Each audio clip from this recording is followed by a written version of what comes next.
Full form होता है post dated check. Post dated check क्या होता है? पोस्ट डेटेड चेक का जो होता है अर्थ होता है जब पे हम किसी पार्टी से उधार माल खरीद के लाते हैं और जब हम माल खरीद के लाते हैं तो उसको एक चेक इशू करके देते हैं। तो आज हमारी जो डेट है वो 5 मार्च है और जब हम माल खरीद के लाते हैं आज की तारीख में 5 मार्च के रोज में हमने माल किसी पार्टी से खरीदा, उस पार्टी को हमने पेमेंट के लिए चेक इशू करके दिया, लेकिन वो जो चेक इशू किया है वो आज की तारीख में किया है और उस चेक पे जो डेट डली है वो 20 मार्च डली है। तो जब आगे की तारीख का हम चेक इशू करके देते हैं तो यहाँ पर पेमेंट के लिए जो आगे की तारीख का चेक इशू करके देते हैं तो उसको पीडीसी चेक कहते हैं। ऐसा ही same just like sales voucher में होता है। जब हम किसी पार्टी को, देनदार को, डेप्टर को माल सेल करते हैं, एक एग्जाम्पल के तौर पे कोई विनायक ट्रेडर को आज हमने माल सेल आउट किया और आज की तारीख में उसने हमको चेक रिसिप्ट हुआ, लेकिन उस चेक पे जो रिसिप्ट की डेट डली है, उस चेक पे जो डेट डली है वो डली है 15 मार्च।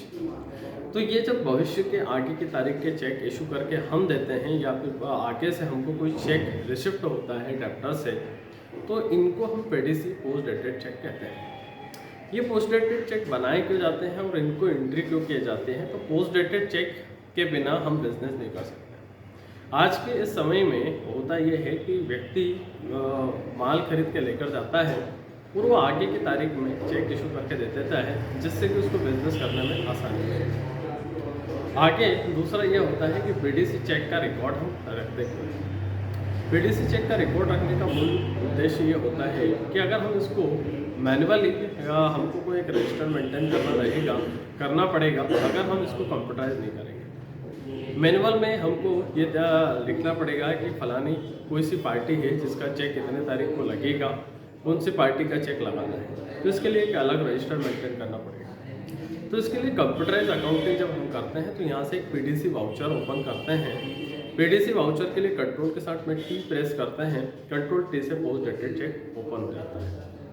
तो पेमेंट के लिए भी हम कंट्रोल टी प्रेस करते हैं और रिसिप्ट के लिए भी कंट्रोल टी प्रेस करते हैं। जब वो डेट वहाँ से क्लियर हो जाती है, जैसे एक एग्जांपल के तौर पर हमने किसी को 20 मार्च का चेक इशू करके दिया और किसी दूसरी पार्टी से भी हमें 20 मार्च का चेक मिला, तो आज 5 मार्च, 6 मार्च, 7 मार्च, आगे कंटिन्यू 10 मार्च, 12 मार्च, 15 मार्च और 20 मार्च को वो चेक ऑटोमेटिक सिस्टम से रिकॉर्ड के रूप में हटा देगा। यानी कि उसका प्रभाव अभी तक 20 मार्च तक हमारी बैलेंस शीट में और प्रॉफिट एंड लॉस में कोई नहीं पड़ेगा। लेकिन यहाँ पर हमारा 20 मार्च तक क्रेडिटर भी खड़ा रहेगा और डेब्टर भी खड़ा रहेगा। लेकिन 20 मार्च के बाद में क्या करेगा कि सिस्टम से क्रेडिटर को भी क्लियर कर देगा और डेब्टर को भी क्लियर कर देगा। तो यहाँ से आपको सुविधा ये रहेगी कि बार बार आपको देखना नहीं पड़ेगा रजिस्टर में कि हमको कौन कौन से चेक लगाना है या कौन कौन से चेक लगेगा। आप वहाँ पे रिकॉर्ड में, पोस्ट डेटेड के रिकॉर्ड में जाके आप आसानी से चेक करते हैं। तो आइए देखते हैं पोस्ट डेटेड वाउचर कैसे करते हैं, पोस्ट डेटेड की एंट्री कैसे करते हैं। आइए देखते हैं। आज हम पढ़ेंगे टैली पॉइंट अकाउंटिंग क्लासेस में post dated cheque PDC management कैसे करें। PDC cheque issue and PDC cheque receive transactions in Tally prime.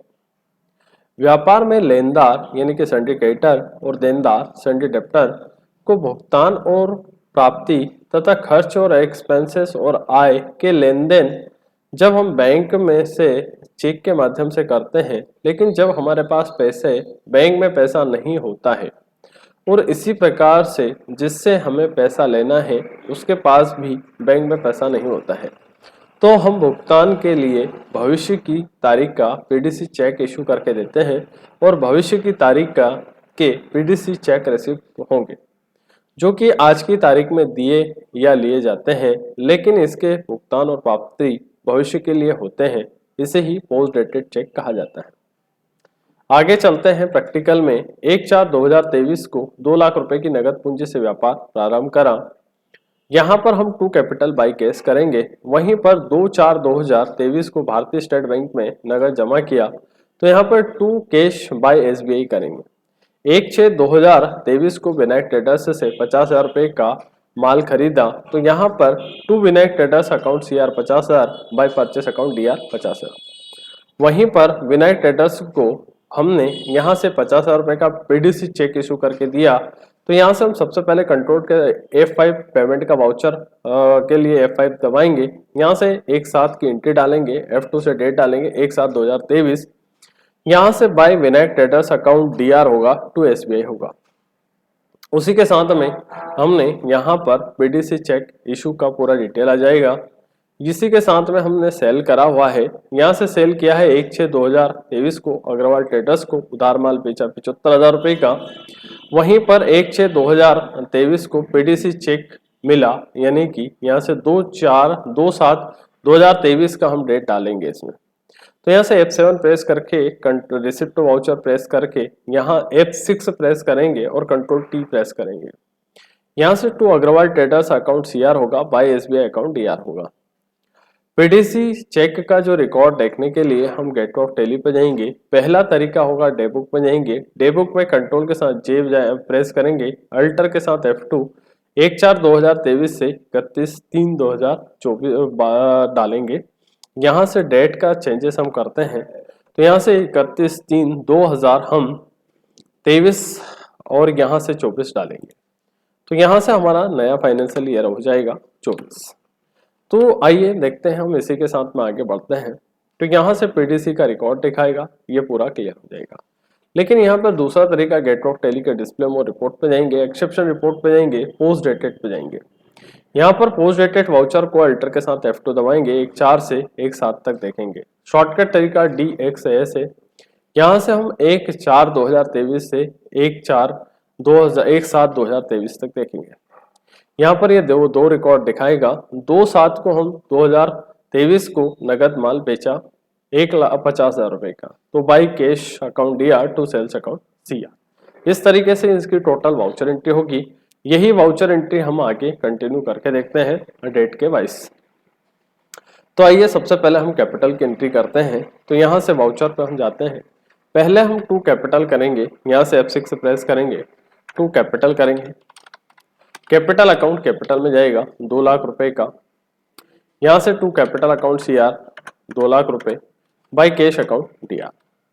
वहीं पर हम 2 तारीख को या फिर हम 1/5 को, यहाँ से हम 1/5 को हम कॉन्ट्रा वाउचर करेंगे, F4 से पैसा जमा करेंगे। यहाँ से कैश अकाउंट क्रेडिट होगा 1 लाख रुपए से, यहाँ से SBI अकाउंट डेबिट होगा, तो यह SBI बैंक अकाउंट डेबिट हो जाएगा। कंट्रोल से हम एक्सेप्ट करेंगे, तो यहाँ से हम प्रेस करेंगे कंट्रोल+A। वहीं पर हम माल परचेस करेंगे, तो जो परचेस जिस पार्टी से करेंगे उसका हम यहाँ पे बनाएंगे ट्रांजेक्शन लेजर। तो जिस माल पार्टी से हम माल खरीदेंगे, यहाँ पर हम चलते हैं।